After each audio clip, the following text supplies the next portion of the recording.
Sa silangang lalawigan sa Negros Oriental, tinakdanay, sud sa trabahoan o sa mga panimay, mo'y gitumbok kay hinungdan sa paspas kayong pagsulbong sa mga kaso sa COVID-19. Si Chelo Valiena sa report. Naalarma na karon ang Provincial Health Office sa kapaspas sa takod-takod sa COVID-19 sa lalawigan sa Negros Oriental. Sa pagsubay nga gihimo sa Provincial Interagency Task Force, nasuta nga ang takod-takod na hitabo sud sa mga buhatan ug sud sa tagsatag sa kapanimay. Giangko ni Dr. Leland Estacion, Incident Command sa Provincial IATF, nga naalarma na sila sa dili tiaw-tiaw nga kapaspas sa tinakdanay sa COVID-19 ilabi na sa Dumaguete City.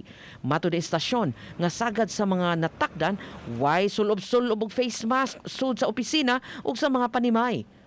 41 kabagong kaso sa atong probinsya is not a joke, especially in the city of Dumaguete. Sa contact tracing sa Provincial IATF, sa 41 kabagong kaso sa COVID-19 nga natala karong adlaw, 18 lang niini sa Dumaguete City. Sa 41 usab nga nakalas tungod sa COVID-19, 21 usab niini taga Dumaguete City. Unom usab kabagong mga kaso mga magtutudlo sa Bayawan City, samtang usa nga uniformed personnel taga lungsod sa Sibulan.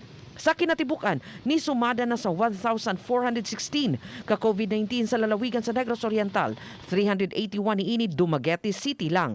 Hinuon miabot na sa 1,140 ang total recoveries, human sa 8 nga nangaayo. Aduna pay 235 ka active cases ang Negros Oriental. Labi na sa atong mga leaders o sa atong mga health workers, sa frontliners, dili ta mo kumpiyansa, no? Kung unsa man ang atong mga plano, we have to implement ang atong mga recommendations, we have to implement. Uban ni Clans Gabutin, Chelo Valiena, Balitang Bisdak.